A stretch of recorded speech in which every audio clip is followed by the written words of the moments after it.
The multimodal presentation format is this. It is a video diary. I chose to do it in this form because I talk things out. It's easy for me to talk through my ideas. It's easy for me to elaborate on my ideas by way of talking. I can showcase my ideas very easily this way, explain them better than I would in writing. Using a video diary, like I would have stated in my write-up initially, it plays to my strengths. I'm able to express myself orally, and I'm able to do this because of the new types of media format that's out there.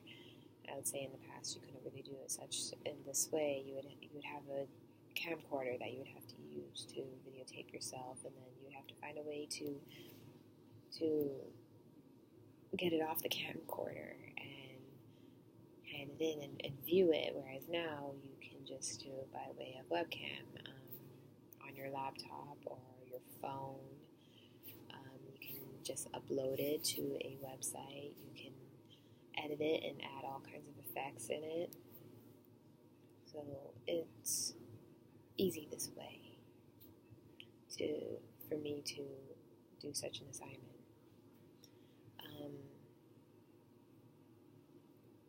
And like I said, this is because of the new media forms that are out there. Besmer and Kress, they stated that there are new kinds of modal ensembles for many different kinds of users to use, like myself. And because of this, it gives them an infinite amount of possibilities for representation, which would not have existed before. Like I said, by way of video diary, you would have to use a camcorder. Presentations, PowerPoint presentations, slideshows, like that wasn't a thing before. You'd have to take pictures, and you would have to not download them, but print them in a way where you can put them on a projector. So it's just a lot easier now.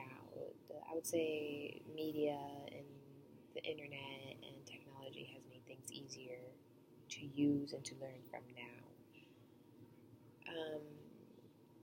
As for this course and new media literacies in general, right, I would say with the new ones that are out there in the world today, I've learned over my educational career through many different avenues, through online, through independent learning, by way of online. I've encountered online classes in high school.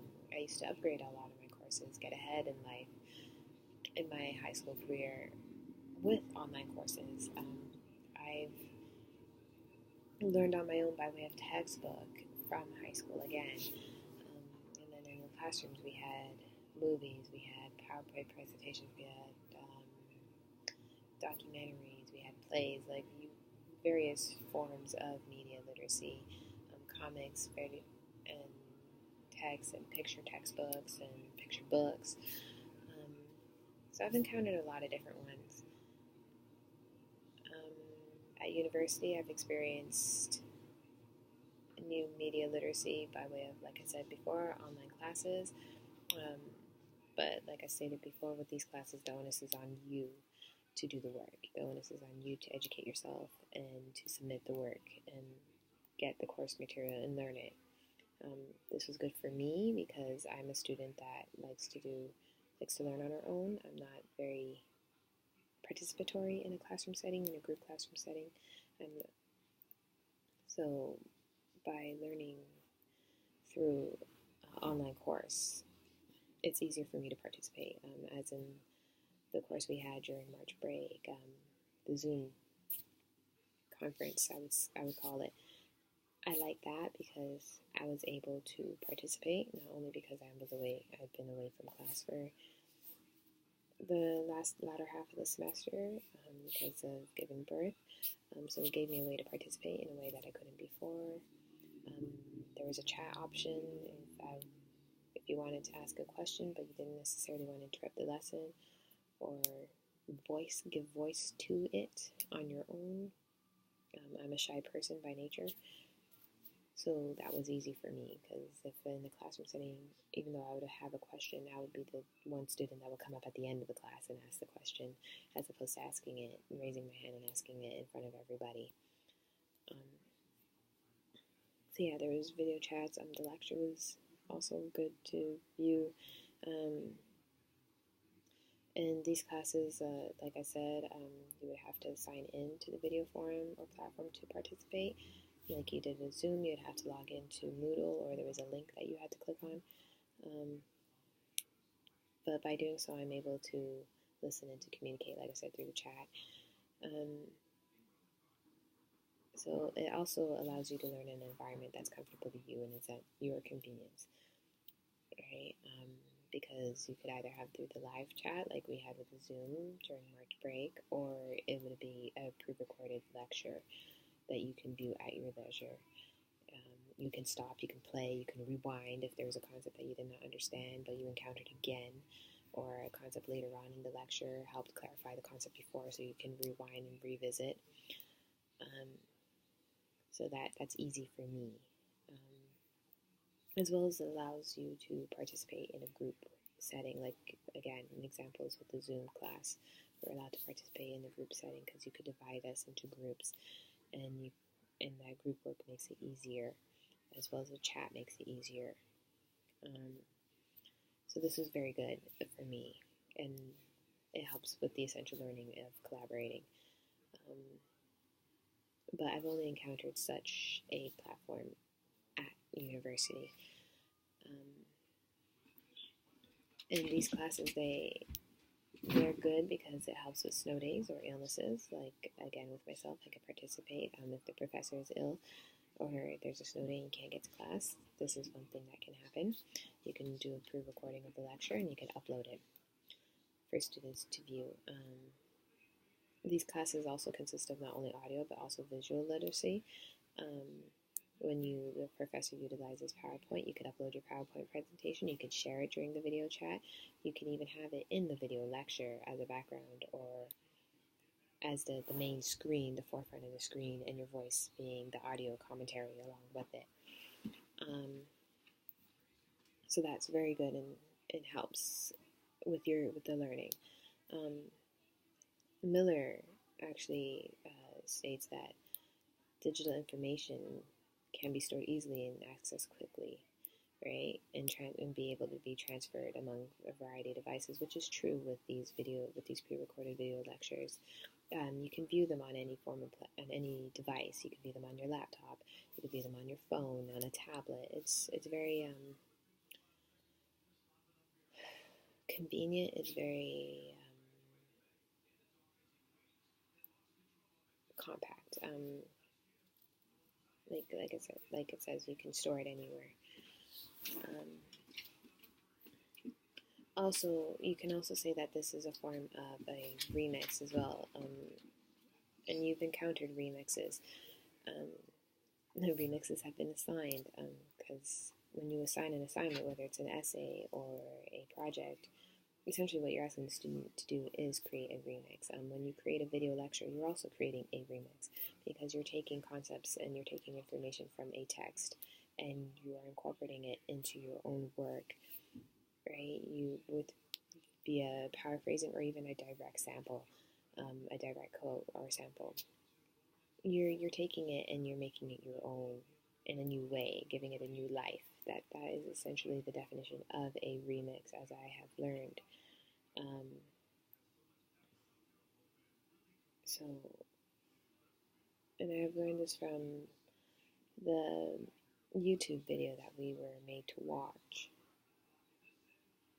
earlier in the course, a couple of weeks ago, I would say. I believe it's by a fellow named Ferguson. I can't remember the author now. Yes, Ferguson is the author.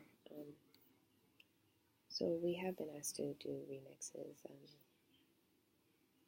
So that in itself I find is another new form of literacy that I have come across, or maybe I have come across before and just never realized that's what it is until now. So that's one thing. My experience with course websites is another form of literacy, new media literacy, I would say. And I've incorporated that, or not incorporated, encountered that during my years in university. And it's here where you get a plethora of multi-literacy. You get ebooks, you get, like I said, course lectures, databases, and various aids, right? So, and that also allows you to work on your own, right? Especially with online classes. Like I said, the onus is on you to do the work, but it's also up to you to manage your time. It's a discipline, right? You manage your time fairly so you can get the work done. The difference is that there is a set date where everything's due. So, like I said, you have to manage your time, make sure you get it in. But it allows you to work independently, which is a thing I like to do. I like to work independently. I don't do well in groups. I had bad experiences, I guess you could say. But like I said, a lot of our assignments are remixes, right? The essays and all that, because we refer to other people's work as well as our own. We incorporate other people's work, sample other people's work into our own, like I've done throughout this entire video diary, right? And like I said, it's the very definition of a remix. It's a form of a remix. You're just sampling everything else.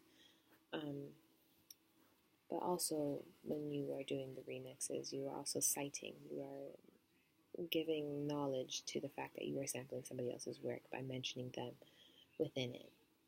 This is a concept that doesn't always get applied, or not everybody has learned to do, because teachers in the elementary and high school and secondary school, they don't teach that. They don't teach students how to cite other media within their work like I have done. I've cited Ferguson.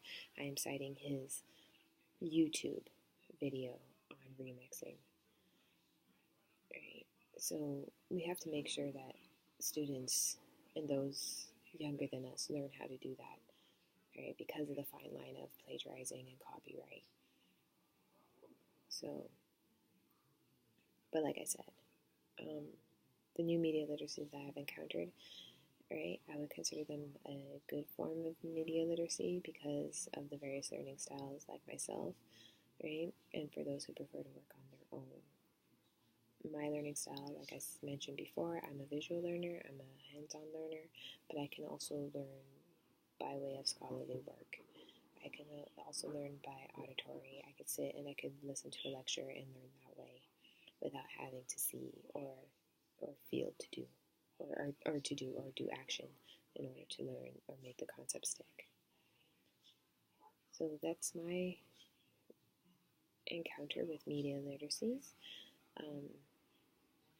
I hope that it was very informative, and hopefully your encounter with media literacies has been more exploratory than mine.